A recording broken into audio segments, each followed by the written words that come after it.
berbagai topik menarik dikupas dalam dialog hari ini.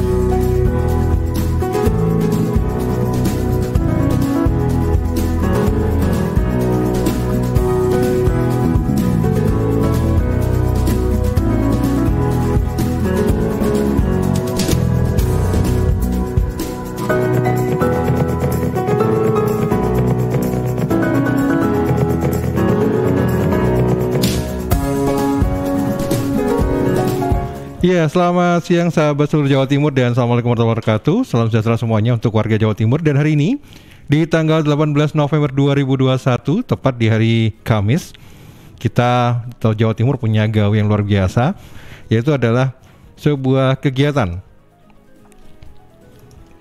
yaitu pameran dan simposium pameran pelayanan publik Jawa Timur 2021 yang bertempat di Exhibition Hall Grand City Surabaya. Ini berlangsung dari tanggal 18 sampai 20 dan khusus untuk hari ini, spesial banget, Asosiasi Lembaga Penyiaran Publik Lokal Jawa Timur punya satu booth di stand Dinas Kominfo Jawa Timur yang akan memberikan perbincangan menarik seputar tentang pelayanan publik juga nanti di sana. Dan saya sudah bergabung dengan rekan saya Ilham Dianta yang ada di studio mini Asosiasi Lembaga Penyiaran Publik Lokal Jawa Timur. Siang Dianta. Ya, selamat siang. Diding. Halo, bagaimana suasana di sana? Ramekah? Suasananya hari pertama ya di tanggal 18 November kali ini memang sangat ramai sekali. Dan antusias warga, khususnya warga Jawa Timur, saat ini sudah mulai kelihatan sangat tinggi sekali untuk datang di Exhibition Hall Grand City Surabaya. Dan kalau saya lihat pada saat ini itu banyak sekali booth atau stand yang memang didatangkan atau pesertanya ini dari berbagai wilayah di Jawa Timur.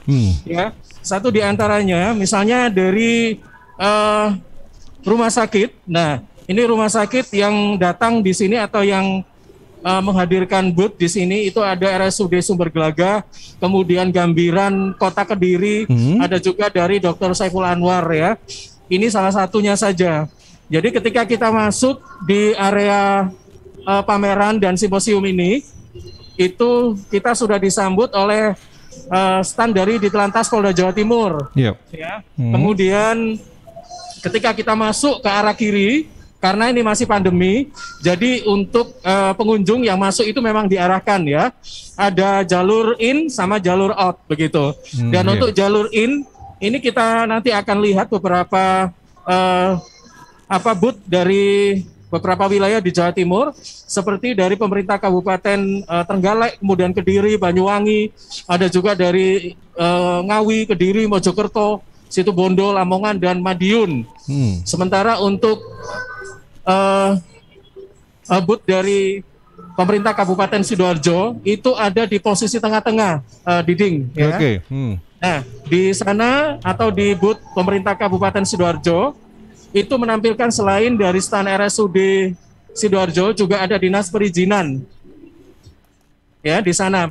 Kemudian stand-stand lainnya yang saat ini bisa pengunjung lihat itu memang mayoritas dari Provinsi Jawa Timur ya.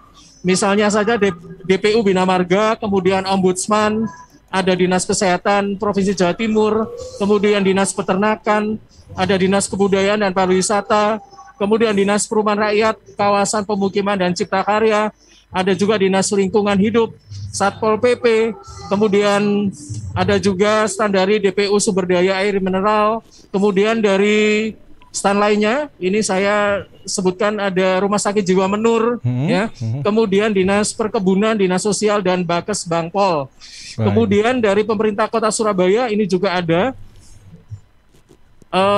juga stand dari Perpustakaan dan Arsip Digital, kemudian Samsat Jawa Timur, kemudian pemerintah Kota Batu ini juga ada di sana ya.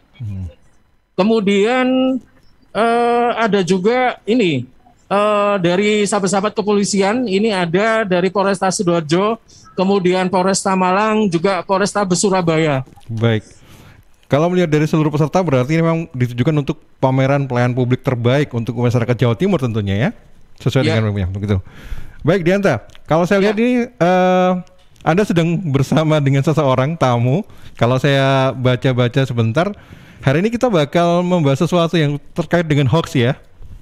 Betul, Jatim tangkal hoax. Baik, dan sahabat Jawa Timur, siaran ini terselenggara atau live broadcast dari Grand City Surabaya ini terselenggara kerjasama dari Dinas Kominfo Jawa Timur, kemudian Asosiasi Lembaga Penyiaran Publik Lokal Jawa Timur, dan KPID Provinsi Jawa Timur.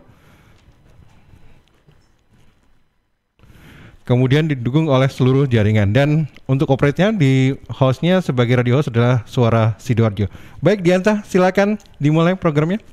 Iya, baik Diding, terima kasih. Iya, sahabat Suara Sidoarjo dan juga sahabat Jawa Timur ya, semuanya yang bisa mendengar atau menyimak tayangan kami. Saya Ilham Dianta dari Suara Sidoarjo. Sebelumnya kami mohon maaf ya kalau misalnya nada saya bicaranya agak teriak-teriak.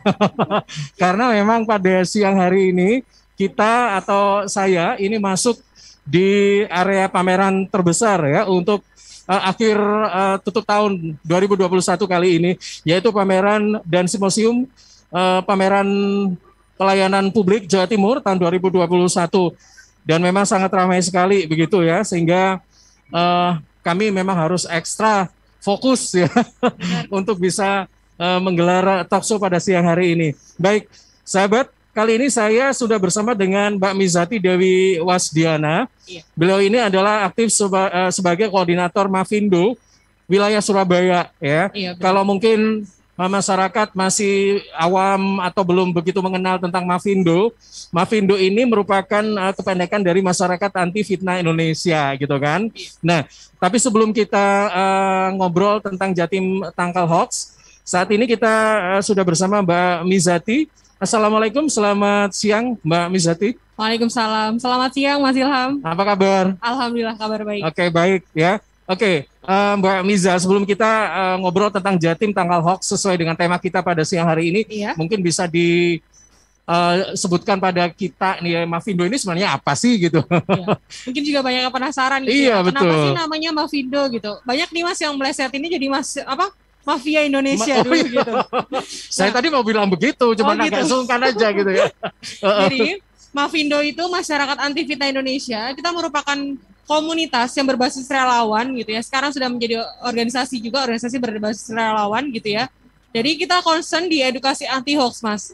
Selain itu juga kita concern juga di periksa fakta. Jadi hoax-hoax yang beredar di masyarakat ini diterima oleh Mafindo lalu dicek faktanya oleh Mafindo. Nah, salah satu kegiatannya seperti itu. Dan Mafindo ini lahir awalnya karena dulu itu di 2016 itu kan ada berkubu-kubu gitu ya Mas ya, pada zaman pemilu itu. Akhirnya kan timbul keresahan di masyarakat kok saling serang kayak gitu. Nah, dari situ banyaknya hoax segala macam. Akhirnya kita muncul Mafindo awalnya di grup Facebook tuh. Namanya Forum Anti Fitnah, Hasut dan Hoax. Dari situ masyarakat yang berkumpul di grup Facebook itu awalnya cuma bikin gerakan di dunia maya, akhirnya kenapa nggak kita langsung gerak aja nih di masyarakat, kita bikin gerakan yang offline langsung. Nah, akhirnya terbentuk nih di wilayah-wilayah, awalnya ada 6 wilayah, salah satu Surabaya gitu ya. Terus berkembang lagi sampai sekarang ada 25 wilayah se-Indonesia. 25 wilayah se-Indonesia. Iya, benar. Ini awalnya terbentuk tahun berapa? 2016 akhir. Dalam waktu 5 tahun ya. Iya. Sekitar 5 tahun sudah merambah ke 25 wilayah se-Indonesia. Iya, nggak tanggung-tanggung loh ya. Iya. Se-Indonesia gitu ya. Sebenarnya tugas atau apa fungsi dari Mafindo ini apa sih? Gini. Tujuannya juga selain tadi berupaya menangkal berita-berita hoax begitu. Mungkin dibentuknya Mafindo ini pada dasarnya mungkin punya misi visinya apa atau bagaimana gitu. Oke. Visi misinya kan yang jelas kita ini ya Mas ya, awalnya itu terbentuknya tuh pengen cepet-cepet bubar malahan Mas kayak itu. Karena kan misalnya setelah pemilu selesai ya udah gitu hoax-hoaxnya beredar selesai gitu ya. Awalnya kami pikir seperti itu. Ternyata enggak Mas gitu. Ternyata masalahnya tuh semakin banyak. Sekarang juga kan tantangan yang sekarang ini gitu ya. Eranya digital gitu. Semua kan menggunakan digital. Nah, justru masalahnya semakin berkembang kayak gitu. Nah, dari situ kita pengen kan ya Indonesia itu bebas hoax. Visinya seperti itu. Ya selesailah 2 tahun setelah Pilpres kayak gitu. Ternyata makin berkembang. Nah, semakin ke sini Mavindo juga aktif dalam gerakan ini edukasi digital seperti itu. Nah, salah satunya ya misalnya kami menangkal hoax, edukasi gitu, lewat edukasi maupun baik offline maupun online kayak gitu kita ngadain pelatihan. Lalu juga kita melakukan periksa fakta. Nah, itu salah satu hal yang jadi concernnya Mavindo itu kita punya tim pemeriksa fakta yang tersertifikasi dan pernah ikut pelatihannya Google juga kayak gitu. Jadi sudah punya standar kayak gitu Mas untuk cek faktanya. Nah, dari situ hasil periksa faktanya kami edukasikan ke masyarakat dan masyarakat juga kami ajari untuk ikut periksa fakta. Belajar periksa fakta. Jadi mereka bisa periksa fakta mandiri. Nah, kedepannya seperti itu. Namanya periksa fakta. Iya, periksa gitu, fakta. Ya. Oke, baik. Nah, menarik sekali ya perbincangan kita pada siang hari ini, sahabat ya. Nah, ini terkait dengan upaya sebenarnya gini, upaya untuk menangkal berita-berita hoax itu kan tidak melulu atau meliputi atau melingkupi wilayah-wilayah tertentu, tapi ini menjadi suatu misi nasional di mana masyarakat warga ini memang harus teredukasi dengan baik mana ya bagaimana kita membedakan antara berita-berita yang hoax dan memang betul-betul yang fakta gitu kan, real gitu kan. Nah, sebenarnya Mbak Miza, kalau kita melihat kondisi masyarakat saat ini itu apa sih pemahaman apa sih yang saat ini menurut Mbak Misa ya masyarakat sekarang itu sebenarnya bisa nggak sih ya membedakan antara hoax sama fakta itu? Apakah literasi masyarakat sekarang ini sudah teredukasi dengan baik untuk menggunakan berita-berita mana yang hoax, mana yang fakta? Sehingga ini kan kalau misalnya mereka percaya pada hoax, ini kan tentunya berbahaya dong kayak gitu loh. Seperti apa sih kondisi masyarakat saat ini terhadap literasi hoax itu? Oke. Kalau menurut saya sih saya membedakannya menjadi dua ya. Yang pertama digital imigran sama digital native. Digital imigran tuh baby boomers, generasi yang mungkin kalau saya bilangnya old gitu ya, generasi yang orang tua saya misalnya kayak gitu. Generasi yang mereka itu lahir saat teknologi teknologi komunikasi belum semaju sekarang. Kalau generasi itu kebanyakan gini. Jadi dari hasil laporan Litbangnya Mavindo, Facebook itu menempati pertama hoax itu beredar, Mas. Nah, kenapa sih Facebook itu paling banyak hoaxnya gitu ya? Salah satunya adalah Facebook itu digunakan oleh generasi yang sebelumnya generasi X kayak gitu. Nah, dari situ kan jelas gitu bahwa mereka itu cenderung yang mempercayai juga. Mereka juga banyak yang mempercayai. Nah, yang kedua itu digital native. Digital native itu masyarakat generasi yang X ke bawah gitu ya, mereka itu adalah tipe-tipe masyarakat yang kritis gitu, kayak melihat berita itu apa sih ini berita apa, nggak langsung percaya kayak gitu. Dibandingkan sama generasi sebelumnya itu kan mereka cenderung ya udah percaya aja kayak gitu. Ada teman saya misalnya yang seumuran sama saya itu dia memilih untuk tidak main Facebook misalnya, karena merasa bahwa apa sih di Facebook banyak hoaxnya. Nah, itu juga bentuk kekritisannya masyarakat gitu ya, yang melihat bahwa apa sih kok cari berita di situ gitu, belum tentu benar kayak gitu. Akhirnya kan masyarakat kita terkotakan juga ya dari dua generasi itu. Tapi memang tidak menutup kemungkinan ya Mas ya, untuk semua orang tuh bisa termakan hoax. Bisa kena hoax yang walaupun dia udah berpendidikan tinggi, katakanlah profesor, doktor, mereka juga rentan loh kayak gitu. Bukan cuma yang katakanlah gitu ya pendidikan tinggi tapi kok masih kemakan hoax. Karena memang banyak banget faktor yang menyebabkan itu kayak gitu. Oke. Gini. Dan anehnya itu masyarakat itu sepertinya lebih percaya hoax ya daripada yang nyata gitu kan. Repot ya Mas. Betul. Ini kenapa sih? Mungkin alasannya apa ini Mbak? Faktor-faktornya apa penyebabnya gitu? Gini Mas, jadi hoax itu selalu dikemas dalam kemasan yang menarik. Oh iya. Menarik tapi bukan jadi fakta itu kadang dikaburkan. Awalnya itu misalnya dari judulnya. Judulnya itu kayak membangkitkan emosi, maupun emosi positif maupun emosi negatif ya. Misalnya menakjubkan gitu kan. Apa sih kayaknya too good to be true atau too bad to be true. Jadi di situ tuh jelas banget emang dikemas secara menarik. Jadi orang tuh pengen tahu, penasaran. Nah, awalnya dari situ, dari judulnya Anda udah selalu dikemas dalam kemasan yang menarik. Apalagi isinya. Nah, nanti kalau udah mulai isi itu udah banyak, ini udah banyak jenisnya nih. Kayak di sini nih misalnya. ada jenisnya yang misalnya yang hoaxnya itu cuma buat lucu-lucuan gitu kan. Ada yang namanya hoaxnya nanti jenisnya satir, parodi kayak gitu. Iya. Terus konten yang menyesatkan dan konten tiruan, konten palsu, koneksi yang salah, dan konten yang dimanipulasi. Intinya itu dari 7 jenis ini nanti ada yang judulnya ngomong apa, isinya ngomong apa, gambar atau videonya gitu ngomong apa. Udah nanti tuh udah nggak ada yang nyambung kayak gitu.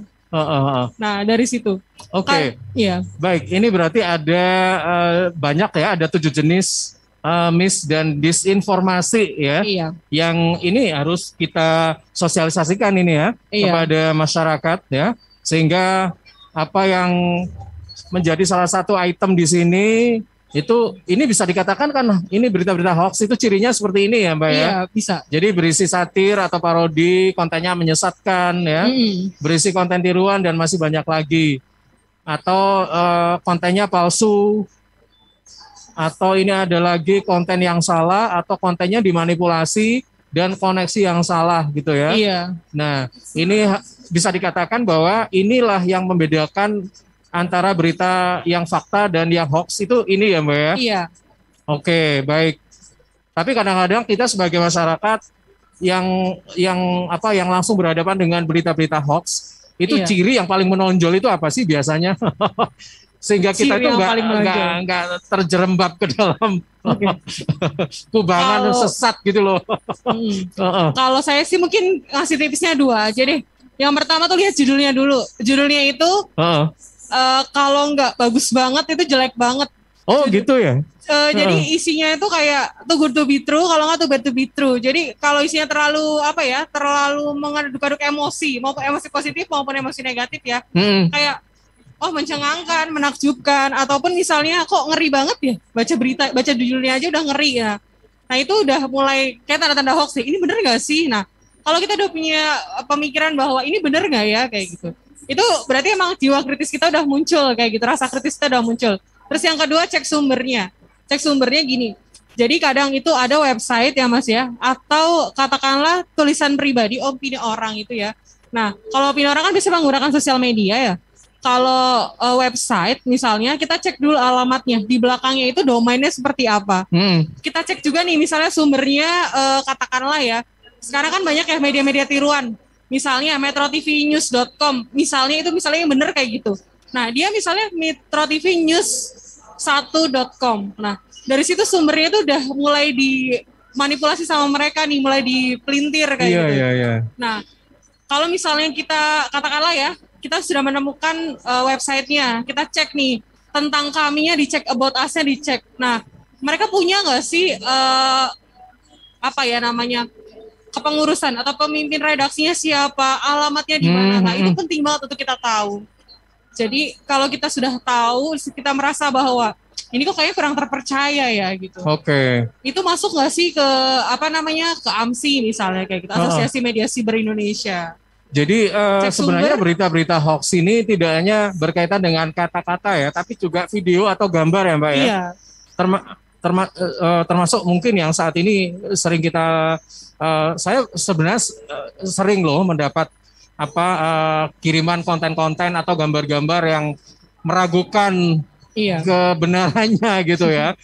Tapi sekarang sudah mulai agak berkurang loh ya. Iya.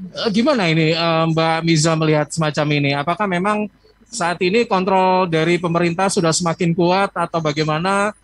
Atau seperti apa menurut pandangan Mbak Miza? Apakah kalau Mbak Miza punya pandangan lain misalnya, enggak, sekarang hoax itu ternyata masih banyak loh, masih banyak ditemukan begini gitu. Atau sudah mulai ada penurunan atau gimana sebenarnya? Kalau dari tahun ke tahun, Litbangnya Mavindo itu kan membuat rekapan hasil hoax yang sudah diperiksa fakta oleh Mavindo. Setiap tahun selalu terjadi trennya peningkatan, Mas. Oh, malah peningkatan setiap tahunnya itu. Kadang malah gini, lucunya itu hoax itu selalu bereproduksi. Jadi hoax selama bersemi kembali. Kalau kami tuh mengistilahkannya kayak gitu, HLBK. Misalnya katakanlah hoax tentang pulsa, internet, kuota, itu kan banyak banget ya, apalagi di masa-masa daring sekolah itu ya. Itu sampai cuma tinggal ganti providernya aja. Terus juga misalnya kupon diskon dari restoran cepat saji kayak gitu tuh banyak banget. Itu kan termasuk hal-hal yang ini ya, HLBK tadi, hoax selama bersemi kembali gitu. Dan itu selalu berulang, setiap tahun pasti ada. Nah, terus ditambah dengan kondisi COVID kemarin dari mulai awal tahun gitu ya Mas ya. Awal tahun itu belum terjadi COVID di Indonesia, masih ada di luar negeri, itu udah mulai banyak hoaxnya. Memang sih di tahun 2020 itu hoaxnya fluktuatif ya tentang COVID itu, naik turun memang. Iya, betul. Tapi tetap aja secara jumlah kalau di total setiap tahunnya itu selalu meningkat kasus hoax itu. Di 2021 juga sama, meningkat kayak gitu. Dan ya memang sih yang mendominasi tentu saja COVID ya. Apalagi ngomongin tentang pengobatan COVID itu kan semua orang merasa bahwa testimoninya pribadi itu bisa dijadikan dasar ya. Nah itu kan kurang menyenangkan ya, maksudnya maaf yang ngomong siapa kayak gitu. Kalau misalnya saya diobati dengan obat tertentu A katakanlah dengan gejala A ya cocok-cocok aja. Tapi kalau orang lain gitu, misalnya diobati dengan gejalanya beda, obatnya sama kan belum tentu benar. Nah itulah yang menyebabkan juga salah satunya hoax itu beredarnya banyak kayak gitu. Karena orang tuh mempercayai testimoni aja kayak gitu. Oke, baik. Oke, Mbak Miza, satu pertanyaan lagi sebelum kita nanti kita kembalikan ke studio ya. Mungkin ada beberapa spot iklan yang harus kita putar ya. Pertanyaannya adalah bagaimana cara kita menyadarkan agar masyarakat ini tidak begitu gampang percaya hoax dan menyadarkan si pembuat konten hoax itu segera insaf lah gitu ya, sadar ya bahwa apa yang dilakukan itu kan menyesatkan begitu. Nah, saya juga nanti ingin bicara soal regulasi sih sebenarnya. Apakah memang punishment di Indonesia saat ini tidak terlalu berat, dianggap terlalu enteng buat mereka sehingga mereka itu dengan gampangnya berwira-wiri membuat konten yang menyesatkan begitu. Oke. Gimana ini Mbak Miza? Iya. Yang pertama mungkin ini ya, tentang bagaimana menjadi content creator yang bertanggung jawab juga gitu ya. Nah, yang pasti sih kalau kita mau bikin konten gitu ya, kita pikirin dulu tuh, itu penting gak sih gitu ya. Termasuk kita juga saat menyebarkan hoax gitu ya. Penting gak sih untuk disebarkan? Pertama bener gak sih gitu, bener gak ya mau konten yang mau kita buat kayak gitu. Pastinya sih, misalnya saya ngikutin salah satu konten kreator itu, saya lihat dulu dia tuh pakai referensi yang mana kayak gitu. Nah itu kita juga harus benar referensinya yang pertama. Yang kedua itu berkaitan sama penting gak ya informasi ini dibagikan kayak gitu. Nah itu juga tips buat kita sih kalau misalnya kita mau membagikan informasi. Nah kayak gitu.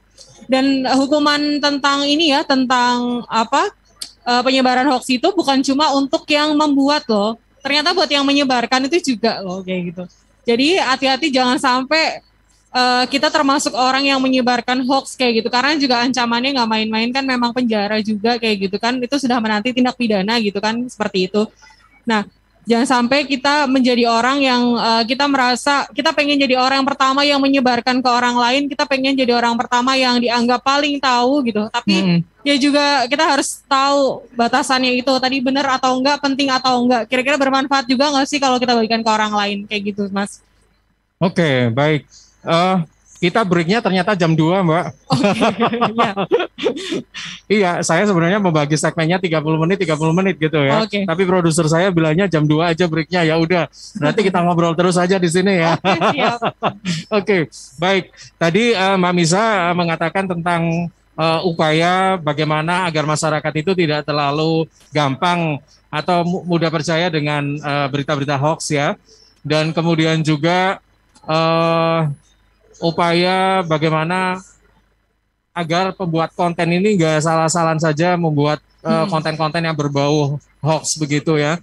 Nah, ini berkaitan dengan regulasi ini. Kalau misalnya di Indonesia untuk saat ini, menurut Mbak Miza mungkin punya perbandingan lah data-data misalnya yang ada di luar negeri, misalnya apakah memang di sana ada nggak yang penyebar-penyebar hoax semacam ini? Saya yakin pasti ada kan? Ada pasti. Nah, kalau di sana itu penanganannya seperti apa sih bagi mereka yang menyebarkan hoax begitu? Apakah memang mereka mendapat hukuman yang setimpal misalnya ya kan? Sehingga mereka dengan hukuman itu tidak gampang untuk melakukan atau menyebarkan konten-konten yang berbau hoax ya. Kalau dibandingkan dengan Indonesia itu seperti apa Mbak?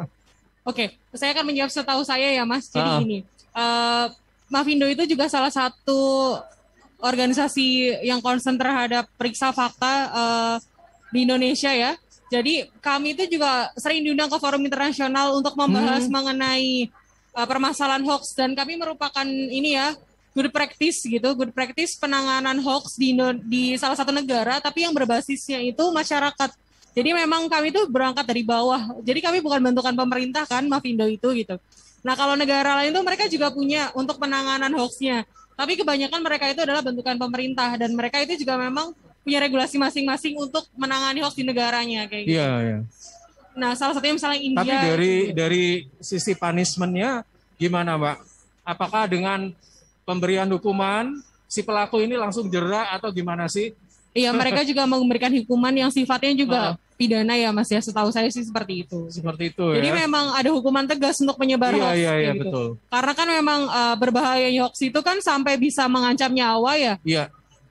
Karena kan memang katakanlah kayak kasus di Prancis ya. Waktu itu misalnya anak sekolah yang dia itu mengatakan ke orang tuanya kalau dia dikeluarkan dari kelas kayak gitu, dikeluarkan di kelas karena gurunya itu sedang memajang posternya Nabi Muhammad seperti itu di Prancis.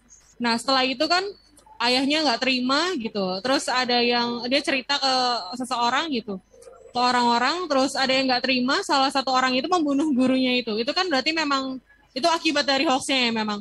Nah tapi kan karena memang ada peristiwa seperti itu juga akhirnya kan hukum tentang yang mengatur tentang penyebaran hoax dan segala macam juga cukup tegas kayak gitu. Akhirnya kan menjadi apa ya? Jangan sampai ini menjadi bahan untuk memusnahkan atau menciptakan kekeosan di masyarakat kayak gitu karena permasalahan hoax. Nah, ini belajar dari apa yang ada di luar negeri ini. Iya. Mungkin ini sebagai literasi buat kita juga ya kan. Iya. Apa Mbak yang bisa diaplikasikan untuk Indonesia khususnya di Jawa Timur ini agar penerapan punishment hukuman itu bisa dikatakan efektif gitu loh, sehingga dengan hukuman itu masyarakat juga jera dan tidak mengulangi perbuatan menyebarkan berita-berita hoax dan sebagainya. Ini menurut Mbak Miza apa yang harus dilakukan gitu? Dengan kata lain, misalnya nih mungkin harus ada dinas atau stakeholder terkait yang saling bersinergi. Nah, kalau memang iya, ini meliputi apa saja nih, ya kan? Kemudian mungkin bisa disampaikan juga kira-kira jenis hukuman yang paling efektif, yang paling membuat kapok gitu loh. Kayak apa sih gitu loh. Iya kan? Iya. Soalnya agak gregetan juga ya. Karena ini kan sudah berlangsung cukup lama, tapi kok selalu ada saja gitu loh maksudnya. Iya. Gimana ini Mbak Misa? Kalau ngomongin hukuman kayaknya saya masih belum punya ide untuk ke sana. Tapi mungkin saya bisa memberikan insight tentang bagaimana kita mencegahnya gitu ya. Yang pasti sih gini, semua itu balik ke diri kita masing-masing gitu ya. Karena handphone itu ada di tangan kita sendiri, kita bertanggung jawab atas itu gitu ya. Kita mau searching apa, kita mau membagikan apa, termasuk juga di sosial media kita kayak gitu. Nah, dari situ kita bisa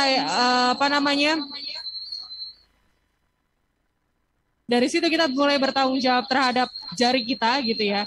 Nah, tapi kita juga perlu untuk mengedukasi diri kita. Nah, kabar baiknya gitu ya, sekarang itu ada banyak program yang dikerjasamakan antara Kominfo, Kementerian Kominfo, beserta Mavindo juga, kayak gitu, lewat siberkreasi, lewat kelas kebal hoax.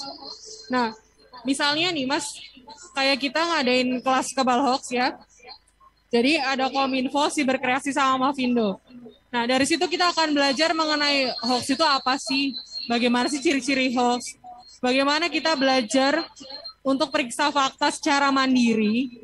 Jadi setelah ikut kelas ini, kita bisa meriksa fakta secara mandiri dan kita bisa membagikan itu ke masyarakat juga. Misalnya nih yang paling sering banget itu kan di grup keluarga ya, grup kantor kayak gitu.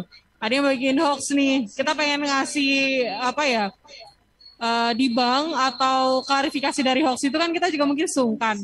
Nah kita bisa tuh ke websitenya Mavindo terus kita share kayak gitu. Itu hoax loh Bu, Pak gitu. Nah dari situ kan bisa ya kita mengedukasi diri sendiri sebelum mengedukasi orang lain kayak gitu. Baik.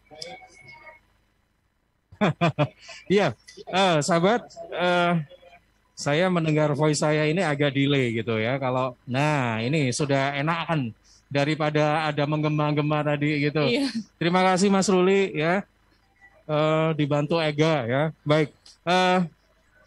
Mbak Miza, ini tentunya ada cukup banyak hal-hal yang ingin saya tanyakan ya terkait dengan Jatim Tangkal Hoax ini. Yang selama ini kita tahu itu adalah upaya yang dilakukan oleh beberapa pihak, yaitu dengan cara mengupayakan atau menumbuhkan atau meningkatkan literasi kita terhadap berita-berita hoax. Jadi masyarakat ini diberikan edukasi bagaimana memang membedakan antara hoax dan memang berita nyata gitu kan. Iya. Tapi selama ini yang kita tahu itu adalah banyak berita hoax yang beredar, dan memang yang diharapkan itu adalah kita harus nggak langsung saja percaya ya kan, kita harus cross check dulu ya kan. Iya harus. Dan kalau misalnya untuk melihat ciri yang berita-berita betul itu memang ada sumbernya, source yang ini ya kredibel, Iya. source atau sumber yang valid, ya kan. Jadi diharapkan agar masyarakat ini tidak gampang untuk mempercayai berita-berita hoax, baik itu berupa kalimat atau gambar-gambar dan sebagainya. Nah, saya ingin tahu nih Mbak ya, sebenarnya upaya untuk edukasi dengan cara meningkatkan literasi seperti ini efektif atau enggak sih? Atau mungkin ada cara-cara lain menurut Mbak Miza itu apa gitu? Nah, salah satunya ya setelah ikut kegiatan kelas kebal hoax itu kan kemarin saya ikut yang minggu lalu itu, jadi yang ikut itu merasakan bahwa ternyata memeriksa hoax itu semudah itu gitu. Karena memang dari tim pemeriksa fakta Mafindo itu memberikan trik-trik yang memang mudah gitu Mas. Jadi memang menyesuaikan audiensnya juga gitu ya. Ya. Misalnya untuk mengetahui bagaimana suatu foto itu sesuai nggak sih antara narasi dengan si fotonya itu ya. Dari situ tuh fotonya mengatakan foto itu adalah kejadian berita di suatu kota katakanlah atau di suatu negara. Tapi narasinya mengatakan di Indonesia misalnya. Loh, ini bukan gitu. Akhirnya kan muncul ya. Misalnya kayak dulu itu erupsi di salah satu gunung di Jepang yang dinarasikan sebagai erupsi di Indonesia. Nah, akhirnya kan masyarakat kita, kok Indonesia pemandangannya kok beda banget gitu. Itu kayaknya bukan di Indonesia. Orang yang kritis kan akan mungkin juga berpikir seperti itu gitu. Nah, dari situ ternyata memeriksa fakta itu mudah gitu ya. Dan salah satu pelatihan itu termasuk yang efektif gitu, karena yang tadinya orang itu nggak tahu memeriksa fakta secara mudah itu gimana, akhirnya dengan edukasi tersebut, edukasi yang kemasannya sesuai itu ya, jadi memang ada sasaran-sasaran tertentu yang memang jadi tujuan pelatihan itu, misalnya kayak kelas kebal hoax itu. Nah dari situ memang ada pelatihan yang disesuaikan sama mereka, jadi setelah output dari kegiatan ini, misalnya mereka bisa periksa fakta secara mandiri kayak gitu. Nah, itu salah satu kelas yang Mafindo adakan kerjasama dengan Kominfo dan Siberkreasi. Ada juga misalnya literasi digital yang sekarang lagi rame juga. Indonesia Makin Cakep Digital, itu pelatihan yang kerjasamanya Kominfo, Siberkreasi, dan Mafindo juga, beserta komunitas-komunitas lokal juga. Di situ membahas mengenai 4 aspek, ada safety, digital safety, ada cakap digital skill, lalu digital culture, ngomongin budaya digital, sama satu lagi itu digital ethic. Jadi ngomongin tentang etika digital. Nah, dari 4 aspek itu yang dibahas, itu diharapkan masyarakat itu punya pandangan yang lebih luas lagi mengenai kondisi era digital saat ini gitu. Jadi bukan cuma ngomongin cakap digital aja gitu.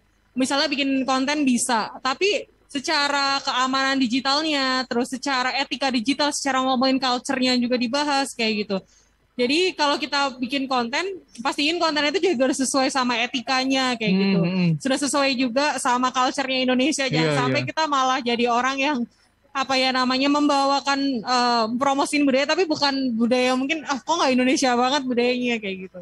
Jadi memang ada pelatihan-pelatihan yang dikhususkan gitu, program kerja samanya Mafindo beserta Kominfo kayak gitu, yang banyak yang menyasar masyarakat itu agar mereka bisa lebih melek digital kayak gitu tujuannya. Oke, baik. Nah, ini menarik sekali nih ya. Ini berkaitan dengan agenda atau program-program dari Mafindo ketika berkolaborasi dengan, dalam hal ini pemerintah, ya satu diantaranya dengan Diskominfo lah gitu, untuk menangkal hoax gitu ya. Nah, selama ini mungkin kita juga ingin tahu dong Mbak, kira-kira kolaborasi antara Mafindo dengan misalnya dengan Diskominfo atau mungkin ada lembaga-lembaga lain atau instansi lain, nanti bisa disebutkan. Kira-kira hasilnya sampai sejauh mana sih untuk menangkal hoax begitu? Kira-kira seperti apa ini, Mbak?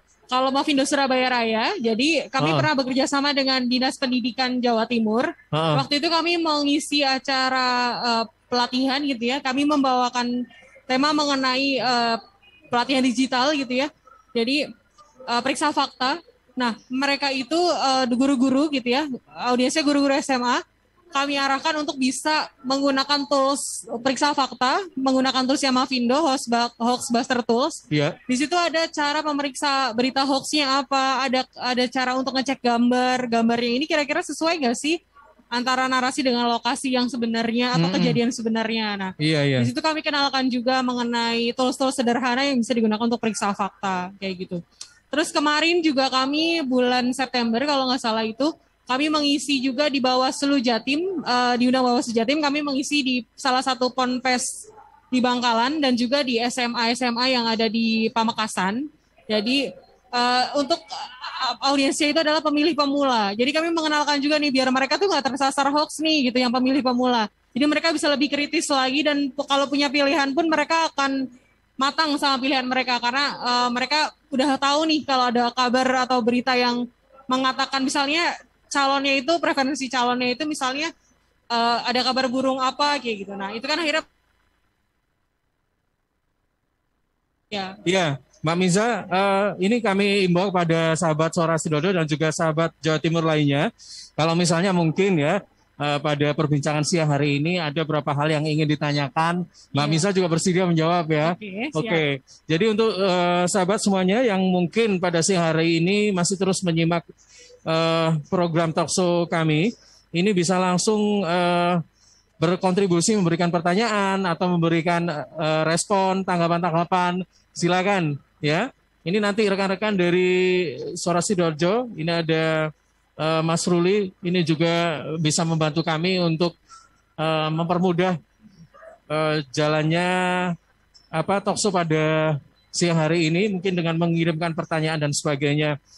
Kami juga menyampaikan terima kasih pada Bapak Aris Widoyoko selaku Direktur LPPL Suara Sidoarjo ya, yang hari ini juga menyimak perbincangan kita pada siang hari ini, Mbak Miza ya. Dan beliau ini juga mengirimkan beberapa chat ya dari sahabat Suara Sidoarjo dari YouTube channel dari Suara Lamongan. Terima kasih sahabat-sahabat dari Suara Lamongan hadir. Kemudian Bapak Denny Raharjo mengucapkan mantap Diskominfo Jatim ya.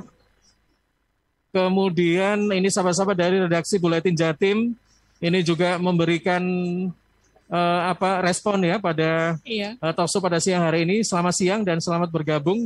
Katanya terima kasih. Ya. Baik.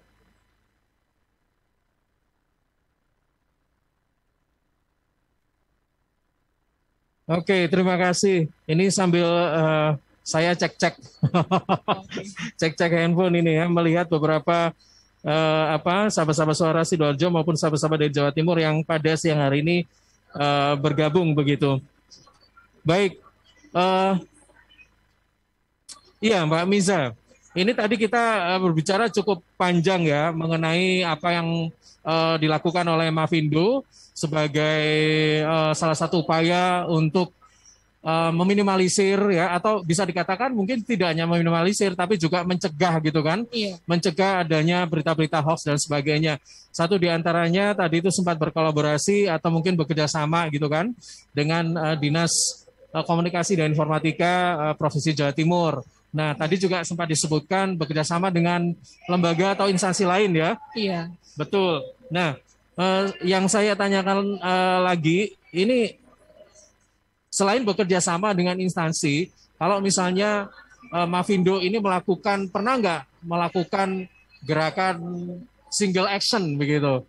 Intinya Mavindo sendiri yang melakukan bagaimana upaya untuk meminimalisir atau mencegah peredaran hoax itu sendiri. Selama ini apa Mbak? Pernah nggak begitu? Iya, jadi gini, dulu saat Car Free Day di Taman Bungkul itu masih dibolehkan gitu ya, sebelum pandemi, Dan dulu sebelum dilarang juga kita beraktivitas di sana dan kita membuka semacam stand gitu ya. Kita di sana itu memasang banner seperti ini Mas gitu, memasang banner terus kita pasangin konten kayak gitu. Kita juga keliling ke ke teman-teman yang datang di Car Free Day itu, kita sampaikan kayak gitu. Kita pasang berita-berita terbaru misalnya kayak gitu. Di situ kita ngedukasi masyarakat itu lewat ini loh Bu, ternyata makan coklat dengan mie itu boleh loh kayak gitu. Nah kan kadang masyarakat itu ada yang menerima hoax bahwa setelah makan mie nggak boleh makan coklat. Ada tuh Mas yang kayak gitu dan itu percaya kayak gitu. Terus misalnya juga ada hoax tentang ini ya, katanya kalau kena gejala stroke jaringnya harus ditusuk dengan jarum sampai dia darahnya keluar. Nah setelah darahnya keluar katanya sudah itu pertolongan pertamanya. Ternyata nggak seperti itu adalah hoax kayak gitu. Dan ada sih rekan kami itu yang sempat percaya kayak gitu. Sampai itu cukup kejadian sih tidak sampai menelan nyawa sih memang ya, belum sampai. Tapi jadi penanganannya terlambat kayak gitu, penanganan terlambat. Nah, orang-orang yang Car Free Day itu mereka datang dan mereka itu merasa bahwa ini ya ternyata kayak gitu tuh hoax gitu ya. Nah, itu memang edukasi kami zaman dulu gitu ya saat belum pandemi. Karena sekarang eranya digital, Mavindo mengadakan kelas-kelas pelatihan kayak gitu.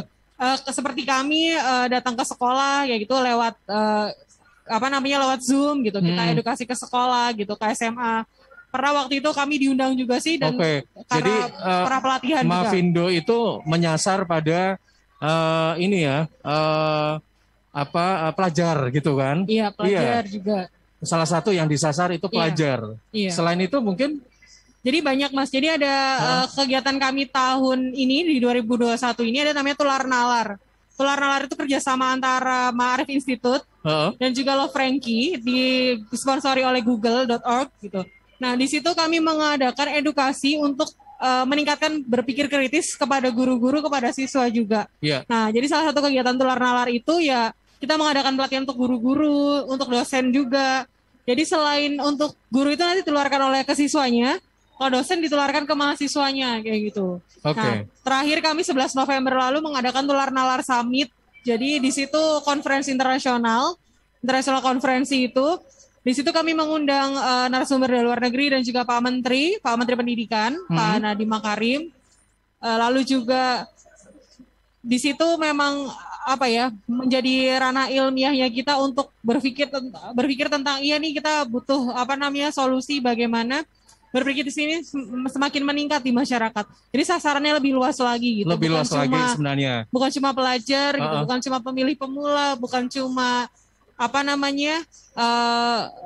apalagi ya guru, dosen kayaknya, tapi masyarakat umum. Jadi sebenarnya saya usul satu lagi Mbak Miza yang disasar netizen. Nah, netizen.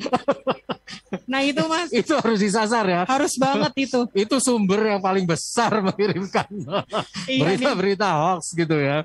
Cuman agak susah ini siapa netizen. Banyak soalnya. Baik. Oke, Mbak Miza, kita coba bergabung dulu dengan studio. Rekan Diding, mungkin ada pertanyaan? Ya, kebetulan udah ada masuk 2 dari WhatsApp dan juga meninggalkan jejak di Facebook kita. Yang pertama dari Bu Ayu di Mojokerto. Kenapa masyarakat sekarang lebih percaya pada broadcast di WA daripada informasi yang ada di media? Apakah memang kebiasaan kita memang percaya pada hal-hal seperti itu? Itu dari yang Mojokerto Bu Ayu tadi. Kemudian dari akun Facebook Bu Yuli, saya setuju dengan yang dikatakan oleh Mbak Dewi tadi, itu Bu Misa tadi, bahwa sebenarnya kita yang harus cerdas untuk melatih kebiasaan kita untuk mengecek tersebut. Tetapi ada peran media yang harus bermain di sana supaya menguatkan tersebut. Dan bagaimanakah posisi media untuk posisi tersebut? Silakan. Oke. Baik. Ya langsung Mbak Misa silakan. Pertanyaannya hampir mirip ya. Yang pertama tadi kan, pertama itu kan tadi membahas tentang ini ya, media juga gitu ya, tentang lebih percaya dari WA daripada yang dari media. Oke. Kenapa lebih percaya ke WA daripada media? Gini, mungkin pandangan masyarakat kita dulu berpikir bahwa media itu berpihak ya. Dulu kan mikir bahwa media ini berpihak nih, punyanya ini. Akhirnya tercipta bahwa saya pribadi sempat berpikir kayak gitu. Tapi sekarang ini kan memang media-media itu sekarang ini semuanya berlomba-lomba untuk periksa fakta. Jadi mereka itu nih yang konten yang saya bawa ini ya, ada namanya cekfakta.com. Cekfakta.com ini adalah media web gitu ya yang memberikan data-data periksa fakta dari sekarang ini ada 24 media online yang yang concern ke periksa fakta juga. Jadi di sini di cekfakta.com ini media-media yang kita mikirnya media-media mainstream gitu ya. Media-media mainstream itu mereka berlomba-lomba untuk memberikan cek fakta di situ. Jadi media-media sekarang itu juga media-media yang kredibilitasnya semakin meningkat kayak gitu. Karena mereka itu nggak mau dong gitu. Mereka itu media mainstream yang dicap, media ini nggak terpercaya nih gitu. Akhirnya media mereka pasti akan nggak laku kayak gitu. Trennya itu sekarang bergeser. Kalau dulu kan media yang beritanya itu signifikan dalam dalam mengobarkan berita gitu ya. Sekarang tuh trennya malah berubah menurut saya gitu. Mereka itu berlomba-lomba untuk memberikan hasil berita-berita yang fakta kayak gitu. Lewat cek fakta tadi gitu. Karena semuanya misalnya ya di Indonesia ini ada 6 lembaga yang dapat sertifikasi International Fact Checking Network. Salah satunya Mavindo. Jadi Mavindo itu bukan media tapi Mavindo itu dapat sertifikasi tersebut kayak gitu. Yang 5-nya lagi itu adalah media yang media kayak gitu, ada Tempo misalnya liputan6.com. Nah, itu mereka punya sertifikasi itu. Nah, jangan khawatir sih sekarang itu media kalau misalnya kita emang khawatir sama media ini terpercaya nggak ya? Kita lihat aja media itu tersertifikasi nggak sih untuk international fact checking network tadi kayak gitu. Misalnya bisa lihat dari situ kayak gitu. Jadi sekarang itu kalau misalnya kita ragu, kita bisa cari ke sumbernya langsung, misalnya cari ke cekfakta.com tadi kayak gitu. Karena di situ kan banyak media-media yang tergabung di situ, jadi enak tuh kalau kita mau ngecek dari satu sumber yang mana kayak gitu. Jadi kabar baiknya tuh gini Mas. Jadi kalau lihat ke cekfakta.com tadi, kita lihat cari judulnya aja apa, search di situ, nanti di bawahnya akan muncul media mana yang sudah memberikan cek fakta tentang hal itu. Iya, betul. Jadi kita nggak was-was lagi nih. Iya, betul. Jadi sebenarnya kalau misalnya ingin menelusuri kebenaran atau bukan kebenaran sih, tapi asal usul dari berita tersebut ini bisa ditelusuri sebenarnya Mbak Misa ya. Oke, ini sekaligus menjawab pertanyaan yang kedua tadi. Yang kedua ya. Iya. Oke, baik. Terima kasih. Ini perlu kami informasikan juga Mbak Misa dan juga untuk seluruh sahabat Jawa Timur bahwa program Talkshow kali ini bersama dengan sahabat-sahabat dari Mavindo Surabaya ya. Itu disiarkan secara serentak ya di seluruh LPPL di Jawa Timur ya, dan tentunya ini merupakan satu kebanggaan tersendiri buat kita di kesempatan siang hari ini dalam rangka ikut memeriahkan event dari Dinas Komunikasi dan Informatika Provinsi Jawa Timur ya. Iya. Saya dipercaya untuk memberikan atau memandu talkshow pada siang hari ini. Baik, sebelum kita akhiri ini Mbak Misa, saya ingin tahu tentang cek fakta tadi loh sebenarnya. Okay. Nah, ini setelah adanya cek fakta dan hal-hal apa yang sudah dilakukan terkait dengan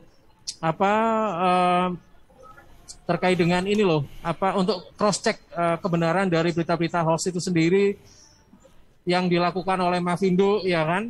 Nah, ini ada kelihatan hasilnya nggak kira-kira?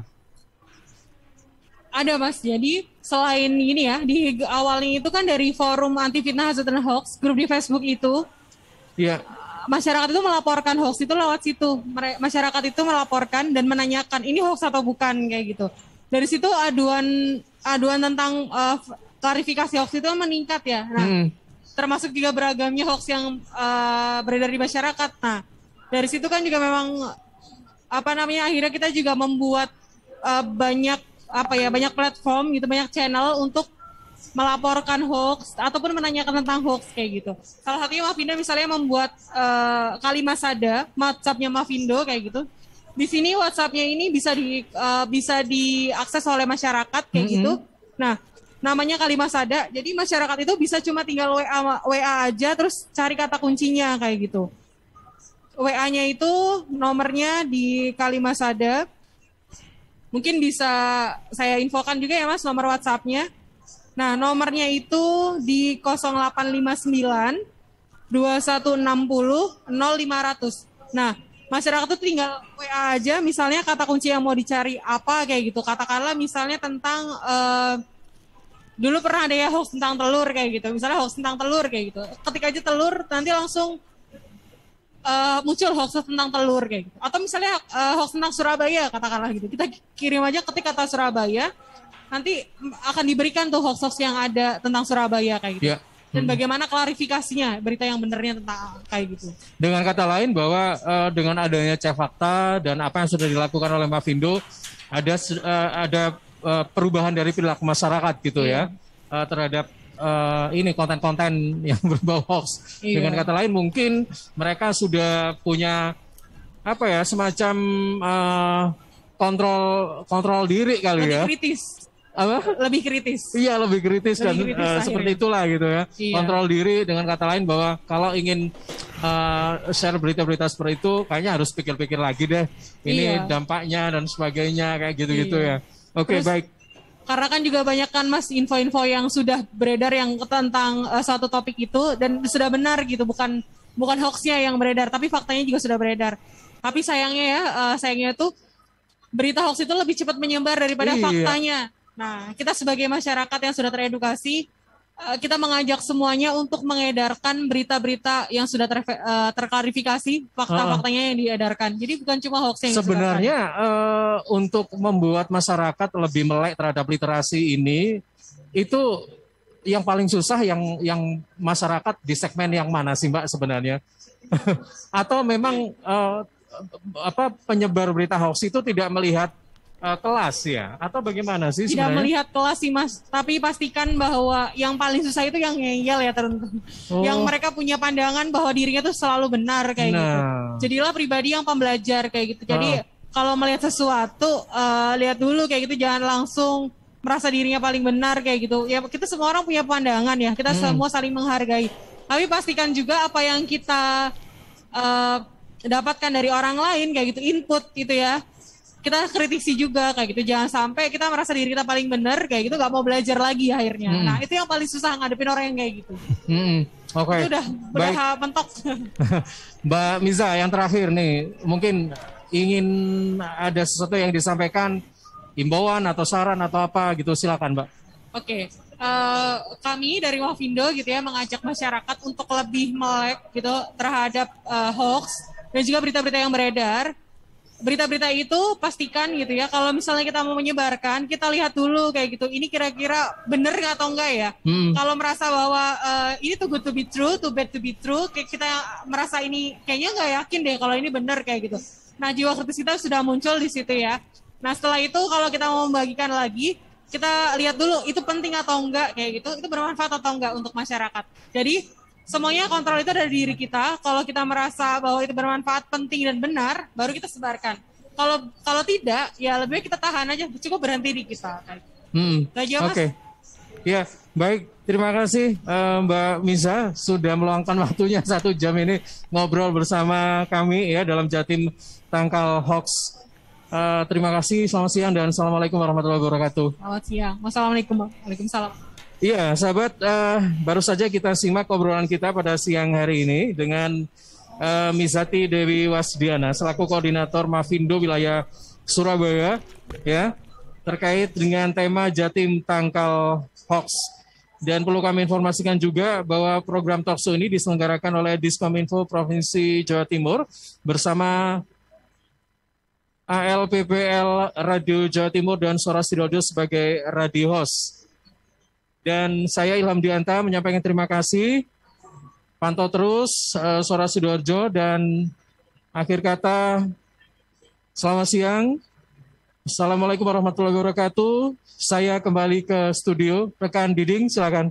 Iya, terima kasih rekan Dianta. Kita masih ada waktu lagi untuk ke 1 jam ke depan di antara jam 2 sampai jam 3 sore. Karena memang setiap hari mulai tanggal 18 sampai 20 kita hadir setiap jam 1 siang sampai jam 3 sore live langsung dari Grand City Surabaya Mall. di mana kita menghadirkan berbagai informasi dan juga talkshow menarik terkait dengan pelayanan publik dan tentang prestasi dan potensi yang ada di Jawa Timur. Baik Dianta dan sahabat-sahabat Sidoarjo, sebenarnya tadi saya ingin nanya lagi, luar biasa kalau dengar penjelasan dari Mbak Misyati tadi ya. Yang menarik adalah menghadapi warganet atau netizen yang ngeyel-ngeyel tadi seperti itu. Baik sahabat Jawa Timur, kita break dulu sebentar, sekitar 10 menit sebelum kita melanjutkan program siaran langsung dari venue pameran publik Jawa Timur.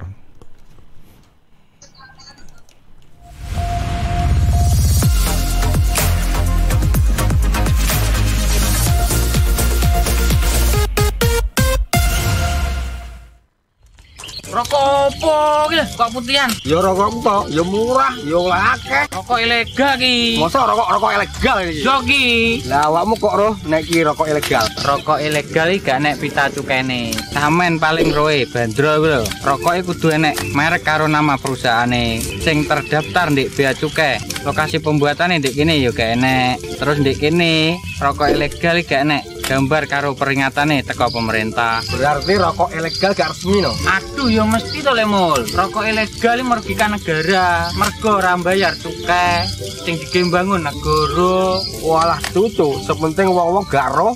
Loh, gak iso le iki. Makane to le tuku sing pasti-pasti ae. Aja ngawur. Laporkan peredaran rokok ilegal ke kantor Bea Cukai terdekat atau hubungi nomor 1500 225 1500 225. Iklan layanan masyarakat ini dipersembahkan Bea Cukai Sidoarjo. Ayo, ngewangi bea cukai, berantas rokok ilegal. Bea Cukai Sidoarjo, fokus mengawasi, tulus melayani. Arek-arek iku rame lapo sih? Mulakno, nek dikandani wong tuwek dirungokno, nek durung siap duwe anak, gak usah rabi. Anake loro, pilek, watuk, ono seseke. Loh, bahaya iku. Momong dorong budal nang bidan. Hati-hati dan waspada ya. Demam, batuk, dan susah nafas bisa jadi itu tanda-tanda pneumonia atau infeksi paru-paru. Penyebabnya bisa virus, bakteri, atau jamur. Mudah menular lewat droplet saat batuk atau bersin. Tapi ini bisa dicegah dengan pemberian imunisasi PCV pada bayi dan anak. Imunisasi PCV selain mencegah pneumonia juga bisa mencegah radang selaput otak atau meningitis dan radang telinga tengah atau otitis media. Imunisasi PCV diberikan pertama pada bayi usia 2 bulan, dilanjutkan pada usia 3 bulan, dan dosis ketiga saat anak usia 12 bulan. Imunisasi PCV bisa didapat di posyandu, bidan, puskesmas, rumah sakit, klinik kesehatan, praktek dokter mandiri, dan layanan kesehatan lain yang menyediakan imunisasi. Lapo guyu-guyu dewe. Putune wis sehat, Cak. Wis diimunisasi PCV pisan. Seneng aku. Gak pengen ngeramut bayi maneh ta? Ayo tak gaweno. Iklan layanan masyarakat ini persembahan Dinas Kesehatan Kabupaten Sidoarjo. CHEERS Cheers, CHEERS Cheers, CHEERS Cheers, air minum yang terbaik. Hey, cheers in the house. Cheers, air ber-pH tinggi. Cheers dapat membantu netralkan pH tubuh. Cheers mengandung antioksidan alami. Cheers, air minum terbaik untuk keluarga. Air minum sehat keluarga. Air minum dengan pH tinggi.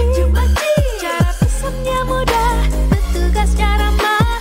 Gratis ongkos kirim. Hey, cheers in the house. Untuk pemesanan via WhatsApp di nomor 087777243377. Gratis ongkos kirim. Cheers in the house. Untuk wilayah Sidoarjo dan sekitarnya bisa menghubungi Depo Candi di 0821 4225 6646 0821 4225 6646. Sudah lama kita melalui masa-masa berat. Bisnis ambruk, kehilangan pekerjaan, teman, bahkan ruang gerak. Tapi ketika hampir kehilangan segalanya, satu yang harus kita pegang. Harapan bahwa kita akan bersama-sama melewati pandemi ini. Bahwa esok kita bebas melangkah lagi. Sampai saat itu tiba, negara hadir untuk membersamai perjuangan kita. Memberi pengharapan atas kemenangan-kemenangan kecil kita.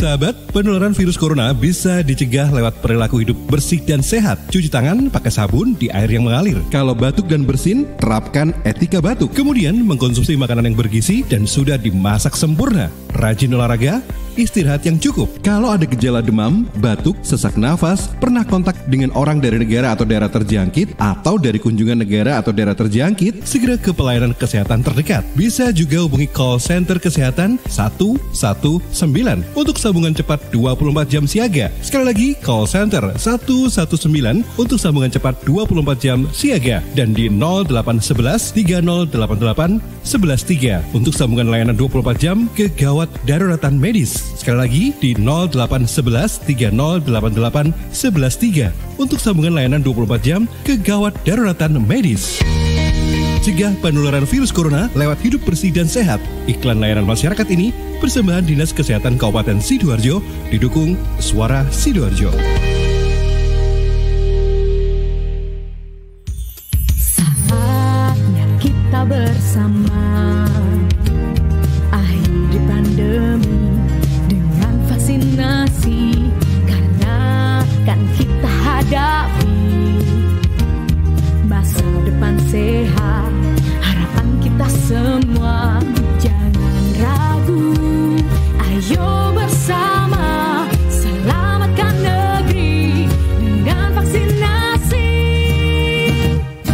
Vaksinasi, cegah infeksi, bersama akhiri pandemi. Vaksinasi, pilihan untuk pulihkan. Vaksinasi adalah solusi. Jangan ragu, ayo vaksinasi. Dipersembahkan oleh Kementerian Kesehatan Republik Indonesia. Ya, halo, ini siapa? Ini Mama sayang. Gimana, kamu udah makan? Udah, Ma. Gimana di sekolah tadi? Ada PR nggak buat besok? Nggak ada PR sih. Tapi Mah, tadi temen aku beli buku. Harganya kan 4.500. Masa dia bilang sama mamanya harganya 6.000? Itu kan bohong ya, Mah? Iya sayang, itu nggak boleh. Kalau Mama bilang apa, Mah? Kalau bohong soal uang berarti... Itu namanya korupsi sayang. Iya, korupsi. Itu nggak boleh kan, Mah? Yang kecil aja tahu. Masa yang tua nggak mau tahu? Cegah tindakan korupsi sejak dini. Tanamkan kepada mereka tentang kejujuran. Jadikan anak-anak kita generasi yang jujur dan bersih untuk mewujudkan Indonesia yang bebas dari korupsi. Pesan ini disampaikan oleh KPK, Komisi Pemberantasan Korupsi. Korupsi memang jahat, dibunuh rakyat.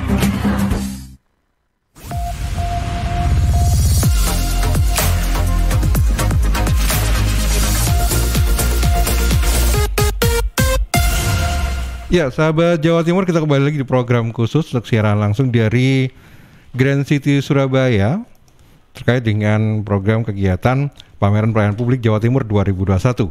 Nah, pameran pelayanan publik ini menampilkan berbagai pelayanan unggulan kepada publik dari berbagai lembaga, organisasi POD, kemudian dari Pemkab juga dan kabupaten yang ada di Jawa Timur. Ini berlangsung mulai tanggal 18 sampai 20 November 2021. Hari ini adalah masih berupa soft launching ya, soft openingnya, tapi sudah mulai banyak acara.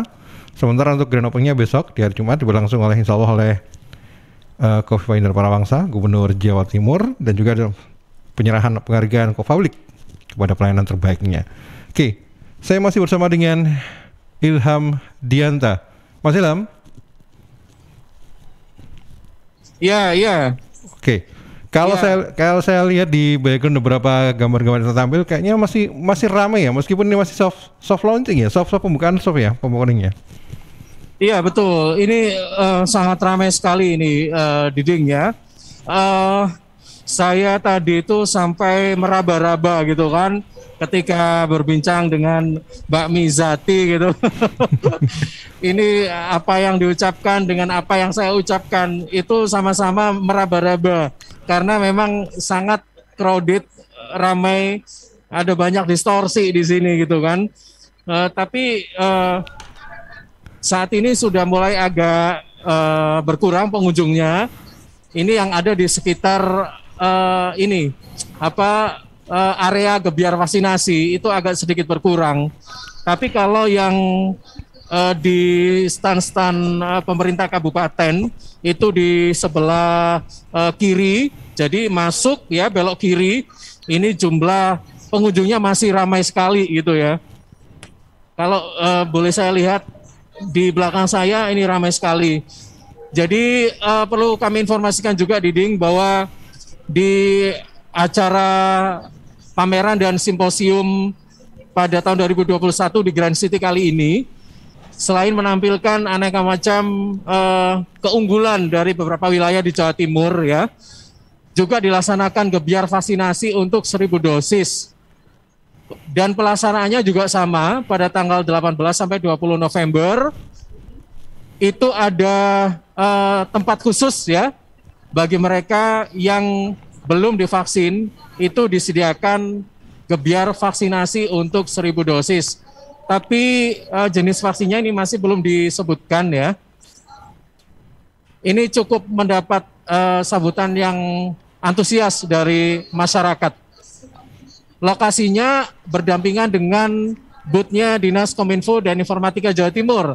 Ada di sebelah kanannya. Terbuka untuk umum ya berarti ya?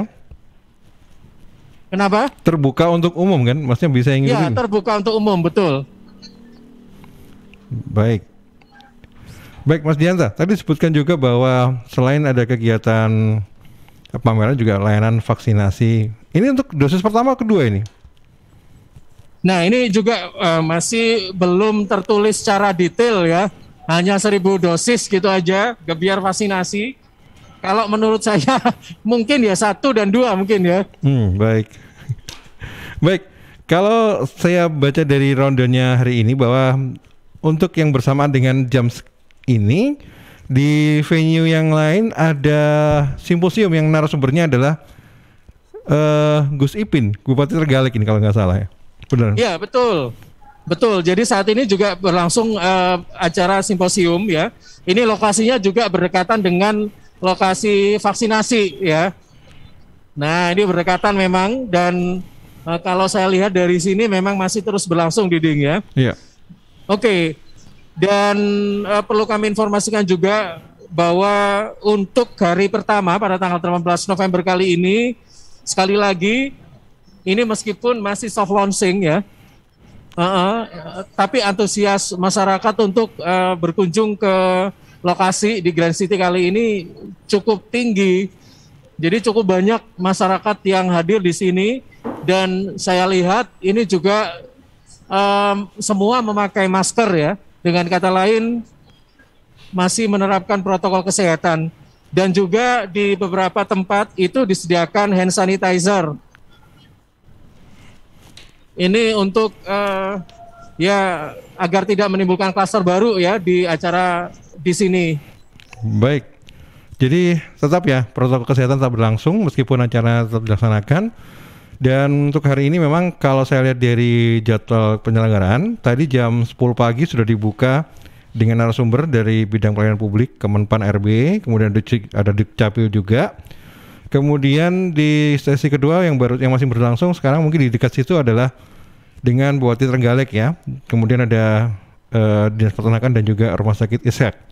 Dan nanti malam kalau saya lihat ini ada juga live perform musik jam 7:30 malam. Baik Mas Ilham, kalau saya baca di beberapa rundown program yang diselenggarakan mulai tanggal 18 sampai 20 November ini, bahwa rata-rata memang menampilkan berbagai keunggulan pelayanan publik. Dan untuk besok adalah tepat jam 1 siang atau jam setengah 1 siang setelah ibadah salat Jumat adalah opening dan seremoni penyerahan penghargaan top inovasi Kofabrik 2021. Jadi besok adalah grand openingnya kegiatan ini dan penyerahan dari penghargaan untuk top inovasi Kofabrik 2021 yang direncanakan dibuka langsung oleh Kofifa Indar Parawansa, Gubernur Jawa Timur. Kemudian di hari Sabtu tanggal 20 di pagi hari ada talkshow juga untuk berani bangkit Be Excellent Public Service. Ini oleh CEO dan founder topkarir.com, Bayu Janitra Wiryoatmojo. Kemudian di News Symposium jam 12 siang, ini ada dengan narasumber adalah Biro Organisasi dengan tema Inovasi Sukma Jawa Timur. Baik, saya kembali ke Ilham. Ilham? Iya, Diding, untuk saat ini kita masih menghubungi sahabat-sahabat yang ada di booth-nya Pemkab Sidoarjo sih sebenarnya.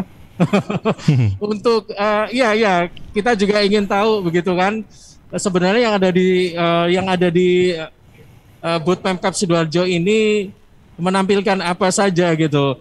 Informasi yang saya dapatkan ini dari sebentar. Oke. Dari salah satu sahabat yang ikut ada di sana, itu selain ada RSUD Sidoarjo juga ada Dinas Perizinan dan Dispenduk Capil ternyata ya. Oke. Nah, ini rekan Panji mencoba menghubungi mereka, mungkin bisa diajak untuk bincang-bincang ya pada siang hari ini. Oke, begitu saja Diding. Baik. Nanti kita coba menghubungi kembali rekan Panji ya, yang saat ini sedang berada di booth-nya pemerintah Kabupaten Sidoarjo.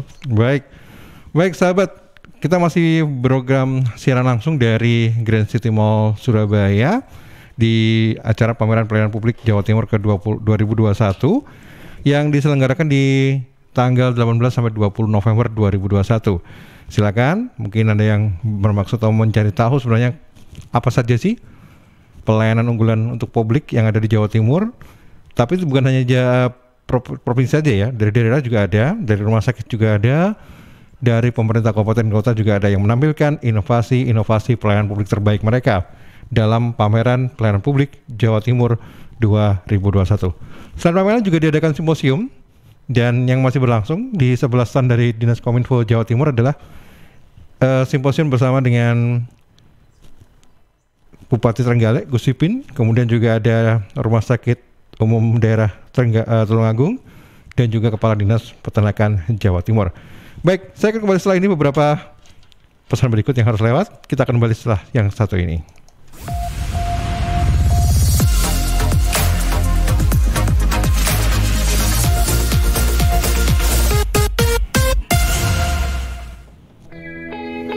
Saya warga Jatim, Piu dari Padi Reborn, memakai masker. Memakai masker melindungi kita dari risiko penularan COVID-19 hingga 75%. Maskerku melindungimu, maskermu melindungiku. Jatim tangguh. Dan ternyata cinta. Wah, habis makan, merokok dulu ah. Ih, asap apa sih nih, ganggu banget.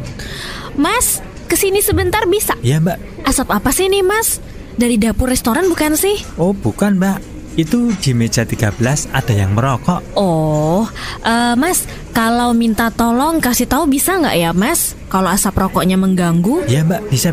Saya kasih tahu sekarang. Makasih ya mas. Mas, maaf mas. Oh ya, ada apa? Maaf mas, asap rokoknya mengganggu pengunjung restoran yang lain. Oh iya mas, saya matikan rokoknya sekarang. Maaf ya mas. Iya, terima kasih mas.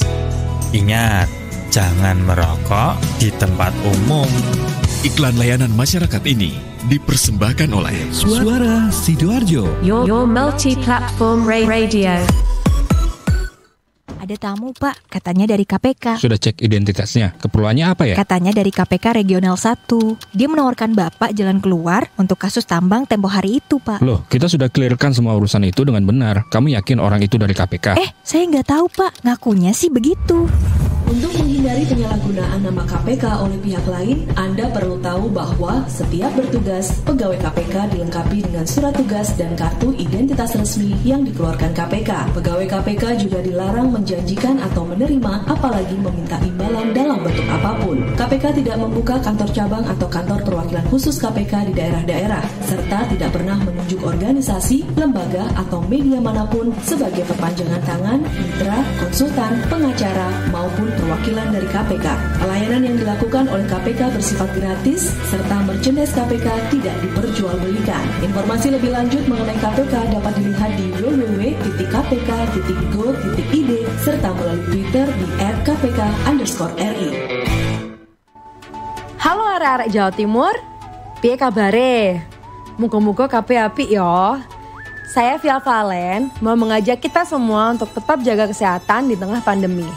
Yuk ikut gerakan pakai masker dan tetap ikuti anjuran pemerintah. Dengan cara tetap jaga jarak, sering cuci tangan pakai sabun, hindari keramaian, dan pakai masker kalau keluar rumah. Yuk jaga kesehatan karena banyak orang tersayang yang ingin terus bersamamu. Bersama, kita lawan COVID-19 dengan terus mengingatkan hal-hal baik. Masih banyak banget saudara kita yang belum paham betapa bahayanya COVID-19. Oleh sebab itu, penting untuk kita saling mengingatkan. Semoga kita semua selalu sehat dan tetap produktif di kala pandemi. Ingat, ojo lali nggawe masker ya.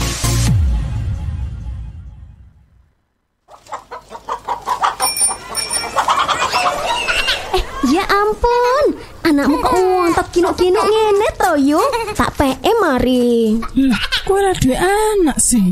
Walah, anakku lo gepeng, cengeng koyo bapake. Anak sampean iki mangane opo? Apa impor-impor kabeh ngono kae? Import. Sing penting susu karo tukokke buah sayur ning desa sebelah kuwi beres wis. Loh, ora ning market-market ngono kuwi to ning. Yo wis, yo rame-rame yo. Aku tak njupuk sayur buah dagangane mbokku wae. Pancen wong wedok pait medhit. Pantes anak lang bojone guru-guru. Yo mbayar yo Mas yo dagangane mboke dhewe. Buah dan sayur dari petani kita pasti menyehatkan, apalagi jika dibeli dengan jujur, pasti bikin makmur. Iklan layanan masyarakat ini persembahan Suara Sidoarjo.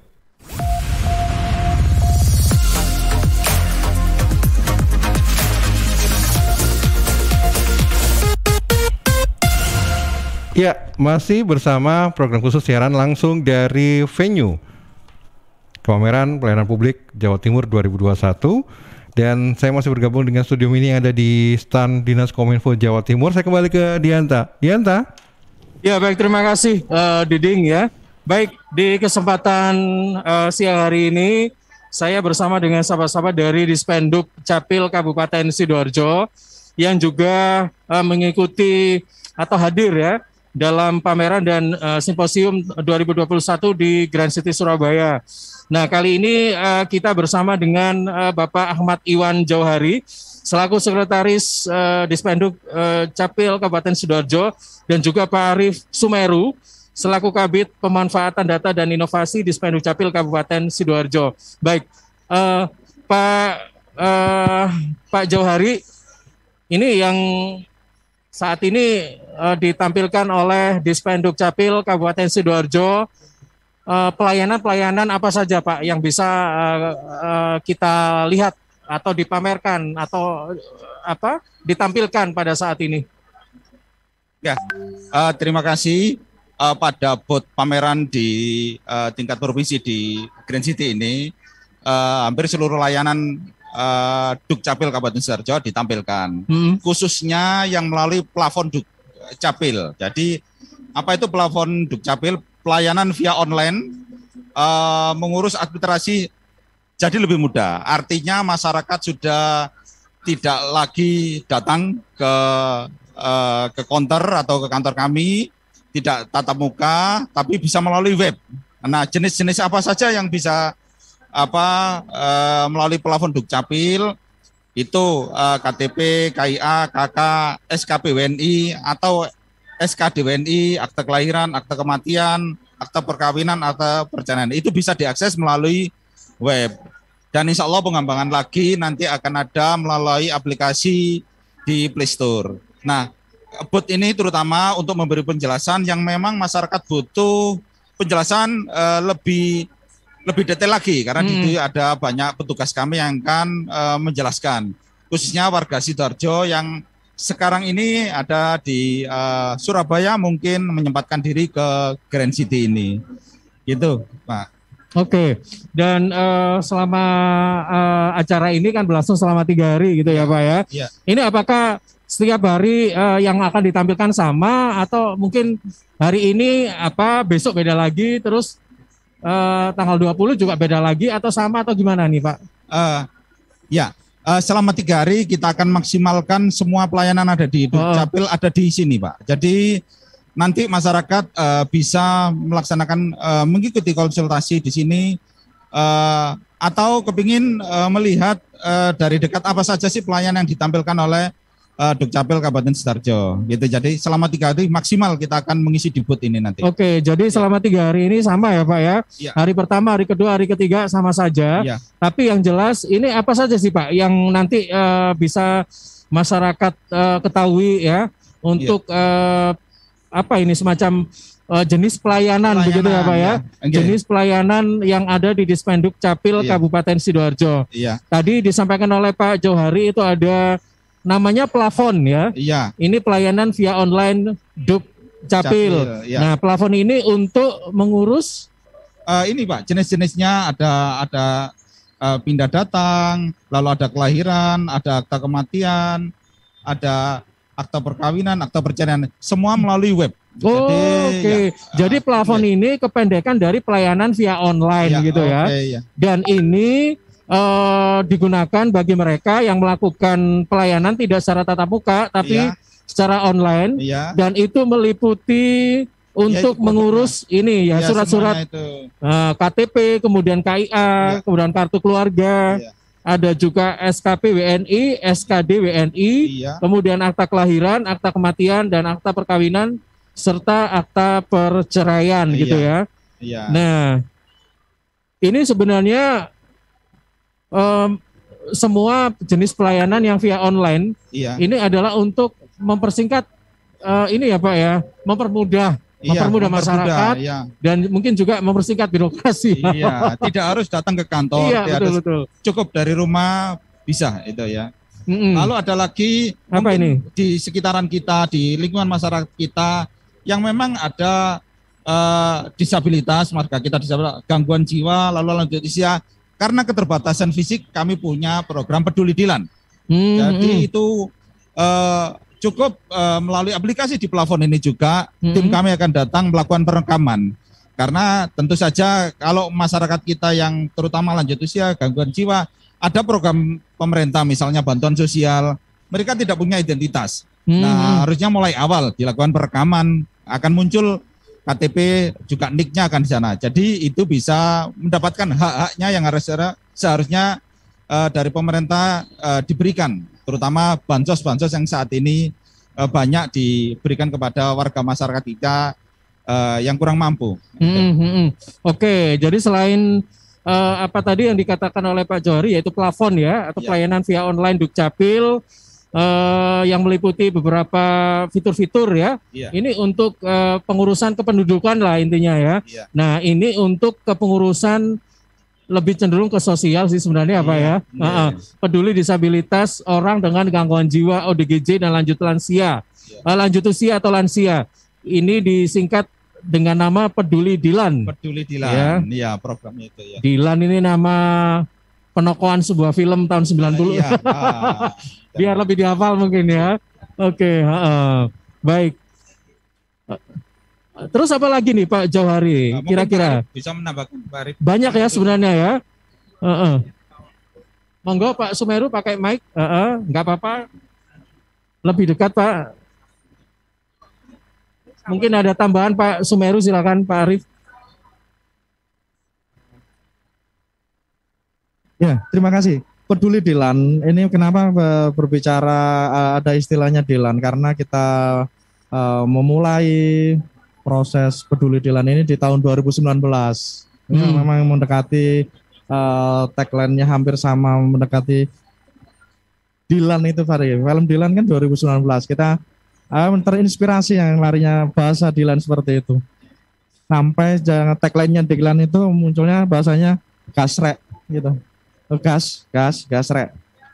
Gas petugas datang rekam cetak gitu. Jadi petugas datang untuk yang disampaikan Pak Iwan tadi juga disampaikan itu dengan kondisi lansia, memang itu orang dengan gangguan jiwa, ODGJ, punya disabilitas, dan insya Allah dari yang pengajuan manual di tahun 2021 sekarang ada ada hotline-nya, itu nantinya sudah ada hotline-nya. Jadi teman-teman nanti menjadwalkan seminggu 2 kali untuk pelaksanaan turun di lapangan nantinya. Seperti itu Bapak, yang peduli Dilan nanti sepertinya. Silakan monggo. Oke, baik, terima kasih Pak Arif Sumeru selaku Kabid Pemanfaatan Data dan Inovasi di Spenduk Kabupaten Sidoarjo. Nah, kita ngobrol soal acara lagi ini, Pak Jauhari, ya. Baik, sebenarnya selama ini acara-acara yang diikuti oleh Dispenduk Jatim itu apa saja sih Pak? Maksudnya dalam arti ini kan termasuk salah satu bentuk sosialisasi gitu kan pada masyarakat khususnya di wilayah Sidoarjo ya, karena kita masuk di wilayah Sidoarjo. Nah, selama ini untuk memperkenalkan apa ini peduli Dilan, kemudian plafon. Nah, selain mengikuti kegiatan semacam ini, apa lagi nih Pak? Ya, di samping semacam ini pameran di tingkat provinsi ini ya, ini sebenarnya sudah sangat bagus sekali momen ini. Di tingkat kabupaten kami sebenarnya punya program reguler. Ada sosialisasi di tingkat kecamatan. Jadi begitu program ini diluncurkan dari kami, ada kegiatan reguler kami di 18 kecamatan untuk memberikan sosialisasi apa itu peduli Dilan. Lalu bagaimana itu umpamanya berbicara tentang plafon Dukcapil, bagaimana mengoperasionalisasikan plafon Dukcapil ini. Di samping itu pelatihan operatornya. Sekarang udah nyampe di tingkat desa, operatornya dilatih. Nah, secara berjenjang kami juga minta kecamatan sampai desa mensosialisasikan ini kepada masyarakat bahwa sekarang layanan yang ada di Dispenduk Capil Kabupaten Sidoarjo sudah bisa diakses masyarakat melalui web. Nah, itu sudah tidak harus tatap muka lagi, apalagi sekarang kondisi pandemi yang kita harus selalu menjaga kesehatan kita, terutama salah satu tahapan protokol kesehatan adalah jaga jarak. Nah, ini yang harus kita manfaatkan. Mungkin itu ya. Oke, jadi selama ini sudah dilakukan bentuk-bentuk sosialisasi itu di tingkat yang lebih bawah lagi, baik itu kecamatan, kelurahan atau desa gitu ya Pak ya. Bahkan mungkin juga di tingkat RT RW lebih kecil lagi ya. Agar masyarakat ini setidaknya mengetahui lah, ternyata di Spenduk Capil itu ada beberapa program yang harus diketahui. Selama ini kita kan taunya itu kalau mengurus KK gitu-gitu aja ya kan, mengurus KTP kayak gitu-gitu aja ya. Padahal sebenarnya banyak ya layanan-layanan yang selama ini belum diketahui oleh masyarakat gitu kan. Nah, ini kalau yang peduli Dilan itu tadi, ini sebenarnya gimana sih Pak mekanismenya itu? Apakah kita yang misalnya nih satu kampung dengan orang ODGJ, kemudian kita melaporkan ke Dispenduk Capil atau bagaimana kemudian direspon oleh Dispenduk Capil datang ke lokasi atau bagaimana ini? Kalau misalnya kita punya warga yang karena kan ini sifatnya namanya peduli gitu kan? Ya, seperti apa ini mekanismenya Pak? Ya, mekanismenya kalau memang lewat jenjang pemerintahan boleh lapor desa secara formal berjenjang ke kecamatan. Nah, kalau nanti masyarakatnya terlalu lama, umpamanya boleh lewat plafon Dukcapil, karena ada memang pendaftaran lewat situ Pak di lokasi kami, nanti mengikuti menu yang ada di plafon itu. Jadi tim kami akan merespon itu dan akan kami jadwalkan kapan itu turun ke masyarakat yang memerlukan, baik itu lansia, penyandang disabilitas, ataupun ODGJ itu. Begitu. Oke, baik. Jadi mekanismenya memang ini harus kita laporkan dulu ya Pak ya. Kalau misalnya memang ada orang yang mengalami disabilitas, ODGJ dan sebagainya. Nah, ini sebenarnya manfaat apa yang bisa diperoleh oleh orang-orang disabilitas dan ODGJ ini? Kalau misalnya kita sudah melaporkan, kemudian dari pihak Dispenduk Capil memberikan fasilitas apa sih Pak? Kemudahan apa gitu? Seperti kita ketahui bahwa penyandang disabilitas, kalau kita umumnya umpamanya orang cacat ya, karena keterbatasan fisiknya selama ini mulai dari awal mungkin mulai cacat bawaan dari lahir. dia tidak bisa melakukan perekaman KTP. Oh, Artinya iya. orang ini kan nggak punya identitas. Rekam baik iris matanya, sidik jarinya. Artinya dia kalau ada bantuan apapun, ada bentuk program kepedulian pemerintah, lolos terus.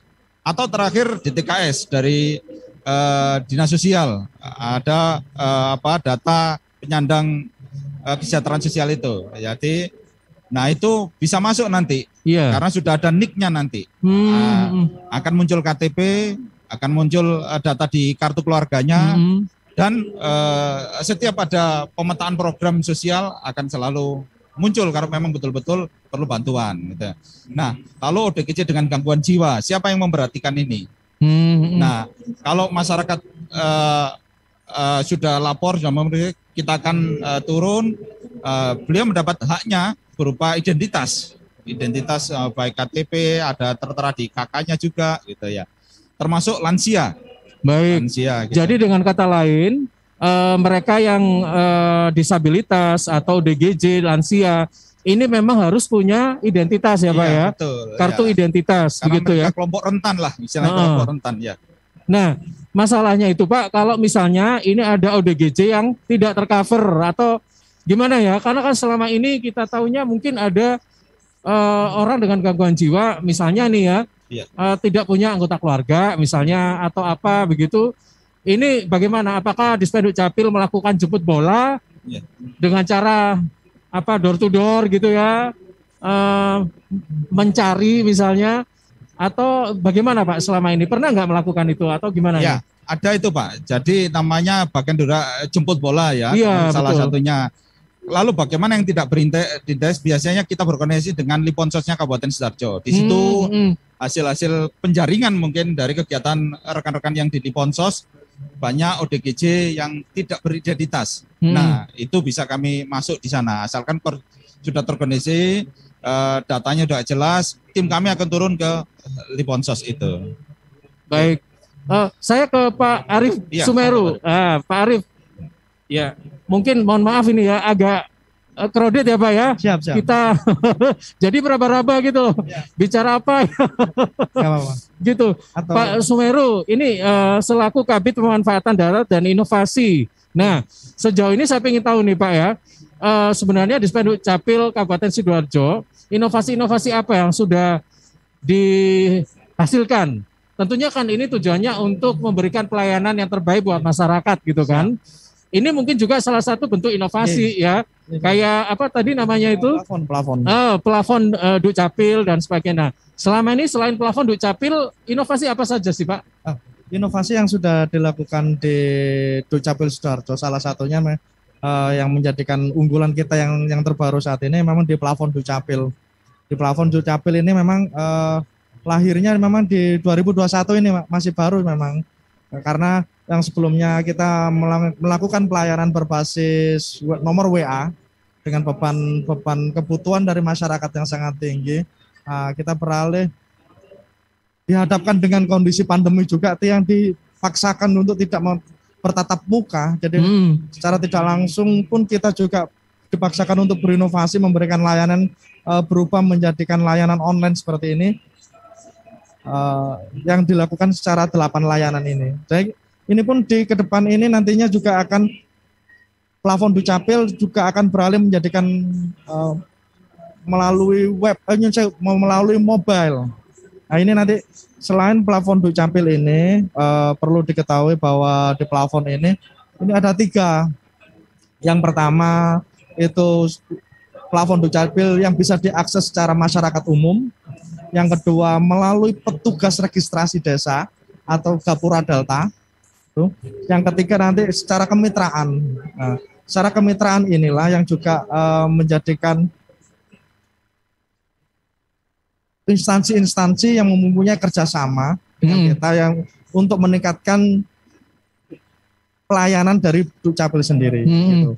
Terus salah satunya dari rumah sakit, ya, dari rumah sakit. Dan nanti di pelayanan plafon Dukcapil ini ada pelayanan secara terintegrasi. Jadi pelayanan nantinya bisa mulai dari kelahiran, nanti akan mendapatkan akta kelahiran, KK, KTP yang masih pun pengajuannya belum KTP statusnya masih belum menikah, itu nantinya sekaligus nanti kena mendapatkan KIA.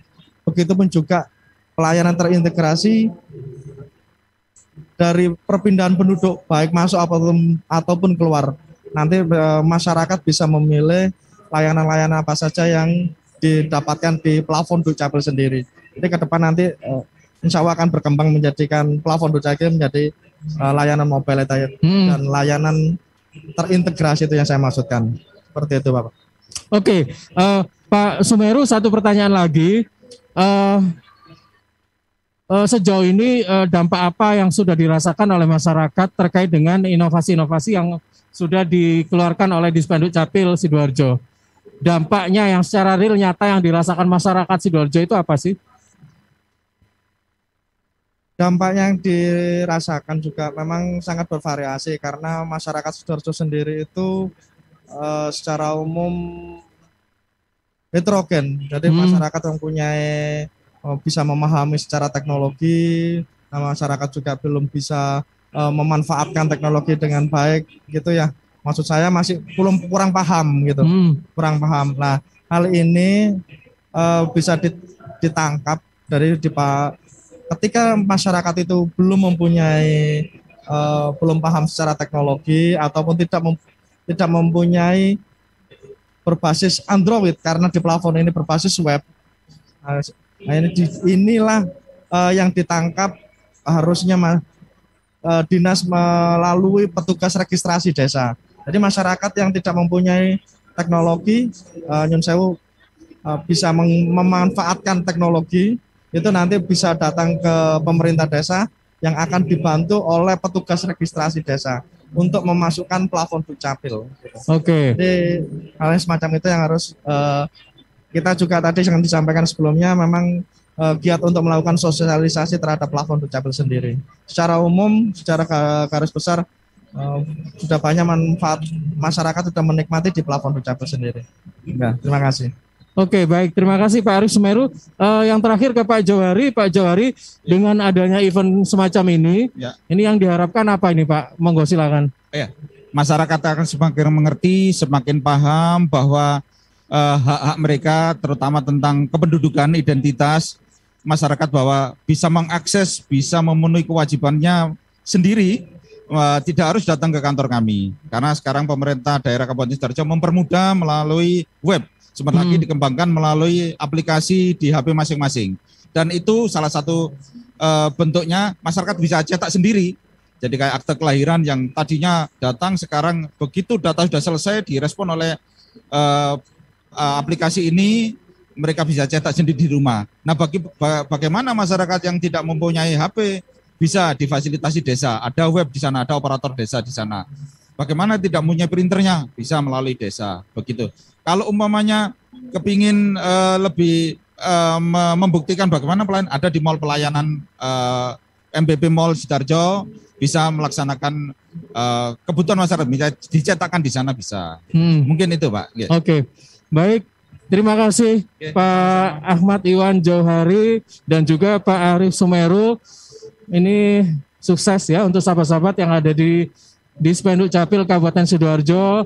Titip salam juga untuk sahabat-sahabat yang ada di, tadi saya lihat itu di RSUD ya, RSUD Sidoarjo dan Dinas Perizinan ya. Oke, baik, sukses untuk semuanya ya. Dan selamat siang, assalamualaikum warahmatullahi wabarakatuh. Iya, sahabat Jawa Timur, ya baru saja kita simak obrolan kita pada siang hari ini bersama dengan Bapak Ahmad Iwan Johari, Sekretaris Dispenduk Capil Kabupaten Sidoarjo, dan juga Bapak Arif Sumeru selaku Kabid Pemanfaatan Data dan Inovasi Dispenduk Capil Kabupaten Sidoarjo.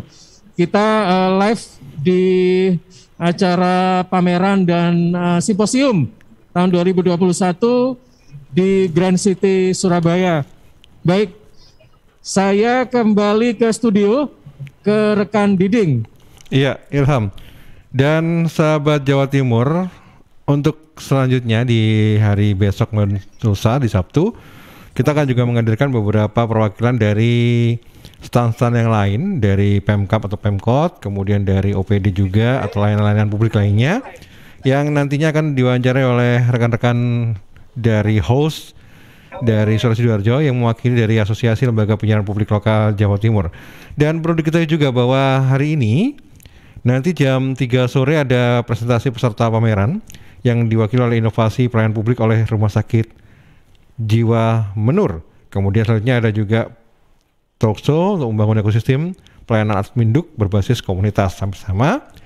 Dan nanti juga di jam 5 sore ada presentasi peserta yaitu inovasi V-Code A15 oleh RSUD Ibnu Sina Kabupaten Gresik. Sementara selepas dari jam 7 malam ada live music performance. Sementara besok di hari Jumat setelah ibadah salat Jumat jam 1 siang itu ada opening ceremony dan juga penyerahan penghargaan untuk Top Inovasi Kofabrik 2021 yang rencananya memang akan diserahkan langsung dan dibuka langsung oleh Kofifa Indar Parawansa, Gubernur Jawa Timur. Kemudian di malam harinya ada ngobrol gayeng bareng di Sub Jawa Timur dan sosialisasi inovasi smart card serta perform dari band Dinas Perhubungan Jawa Timur. Sementara di hari Sabtu masih juga banyak padat kegiatan dalam acara pameran dan simposium inovasi pelayanan publik serta penganugerahan top inovasi pelayanan publik di Jawa Timur, yaitu dibagi ada talkshow bersama CEO dan founder topkarir.com, Be Excellent Public Service, kemudian ada simposium dari Biro Organisasi Provinsi Jawa Timur, ada juga sosialisasi program dan live streaming penjangkauan klien disabilitas dari dinas sosial, kemudian ada pengumuman lomba TikTok pelayanan publik. Baik, sahabat Jawa Timur, program siaran serentak dan siaran langsung dari venue Grand City Surabaya ini atas kerjasama Dinas Komunikasi dan Informasi Jawa Timur, kemudian Asosiasi Lembaga Penyiaran Publik Lokal Jawa Timur, Suara Sidoarjo sebagai host, dan juga Komisi Penyiaran Indonesia Daerah Jawa Timur. Dan sebelum saya mengakhiri program siaran ini, kami yang bertugas dari Studio Mini ada Ilham Dianta sebagai host, kemudian teknisi juga ada yang bertugas di sana, ada 2 orang, kemudian ada dibantu reporter Panji. Tetap mengikuti siaran langsung dari venue pameran pelayanan publik Jawa Timur 2021. Akhirnya saya Didi Narto yang bertugas di studio. Terima kasih untuk kebersamaannya. Jangan lupa besok jam 1 tetap bergabung bersama siaran langsung dari venue. Salam sehat semuanya. Tetap semangat, dukung terus pelayanan publik di Jawa Timur. Selamat sore. Assalamualaikum warahmatullahi wabarakatuh.